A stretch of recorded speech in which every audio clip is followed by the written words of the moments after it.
Hi, it's me again, I'm back. Assalamualaikum warahmatullahi wabarakatuh. Saya sebagai pemateri pertama akan menjelaskan tentang kebijakan formal dalam mengelola risiko pembiayaan di bank syariah. Beberapa kebijakan yang meliputi di dalam bank syariah tersebut, yang pertama itu prinsip syariah. Menetapkan prinsip-prinsip syariah yang harus diikuti di dalam semua transaksi pembiayaan seperti larangan riba, spekulasi, dan transaksi yang mengandung unsur-unsur haram.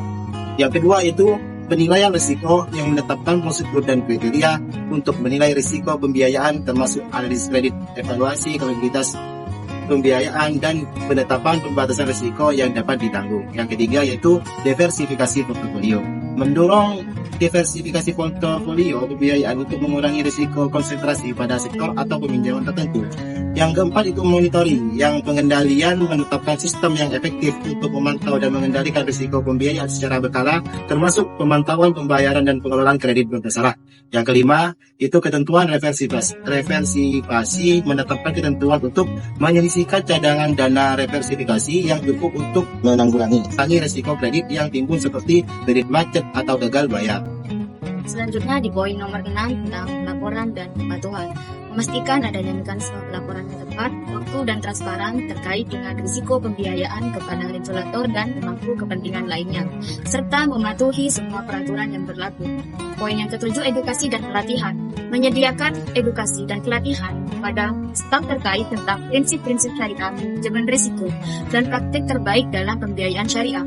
Poin ke-8, pemantauan lingkungan eksternal, mengikuti perkembangan pasar, kebijakan pemerintah, dan faktor-faktor eksternal lainnya yang dapat mempengaruhi risiko pembiayaan bank syariah. Selanjutnya di poin B tentang kebijakan untuk mengurangi risiko. Pertama, identifikasi risiko. Bank syariah harus memiliki sistem yang efektif untuk mengidentifikasi risiko pembiayaan yang berdasarkan karakter nasabah, kemampuan nasabah, dan siklus bisnis. Risiko pembiayaan harus diidentifikasi, diukur, dan dikendalikan. Poin yang kedua tentang manajemen risiko. Bank syariah harus menggunakan strategi manajemen risiko yang komprehensif yang meliputi pengukuran, pemantauan, dan pengendalian kegiatan usaha bank dengan tingkat risiko yang wajar.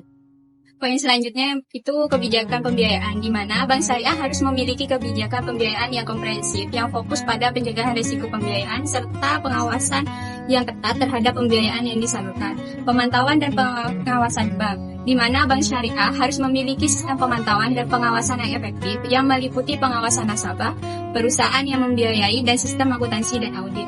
Kerjasama dengan nasabah. Bank syariah harus memiliki kerjasama yang baik dengan nasabah yang meliputi pengedaran informasi tentang risiko pada bank syariah, pemberitahuan tentang kemungkinan timbulnya risiko, dan pengomunikasian yang baik.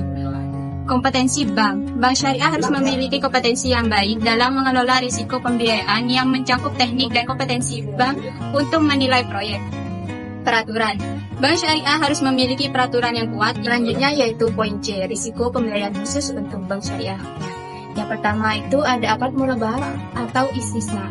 Risiko pembiayaan terjadi pada saat bank telah menyerahkan aset kepada nasabah, tetapi nasabah tidak melakukan pembayaran angsuran sesuai dengan kesepakatan. Yang kedua ada akad salam, di mana risiko pembiayaan terjadi apabila kegagalan oleh nasabah dalam mengirimkan barang atau komoditas tepat pada waktu yang telah disepakati, atau juga gagal menyerahkan komoditas sesuai dengan spesifikasi seperti yang tercantum dalam kontrak sesuai dengan kesepakatan. Yang ketiga itu pada akad mudharabah. Risiko pembiayaan terkait dengan kemampuan nasabah dalam menghasilkan keuntungan atau masalah keagenan yang muncul sebagai akibat adanya ketidaksamaan informasi. Bank syariah sebagai pemilik dan nasabah sebagai mudharib. Ketidaksamaan informasi ini bisa mengakibatkan terjadinya moral hazard pada nasabah, seperti manipulasi laporan keuangan yang berdampak pada jumlah keuntungan yang harus dibagi dengan pihak bank. Yang keempat, ada akad wadiah dan ijarah. Risiko pembiayaan yang dihadapi bank adalah risiko rusaknya barang yang disewakan atau untuk kasus tenaga kerja yang disewa bank kemudian disewakan kepada nasabah. Timbul risiko tidak produktifnya pemberi jasa. Yang kelima, ada akad ijarah muntahiyah bin tamlik atau IMBT. Risiko adalah ketidakmampuan nasabah membayar angsuran dalam jumlah besar di akhir periode. Hal ini terjadi jika pembayaran dilakukan dengan sistem balance payment atau pembayaran angsuran dalam jumlah besar di akhir periode. Untuk mengatasi risiko tersebut, bank dapat menawarkan solusi dengan memperpanjang jangka waktu sewa. Baik, itulah pemaparan dari materi kelompok kami. Kurang lebihnya mohon maaf. Wassalamualaikum warahmatullahi wabarakatuh. Maka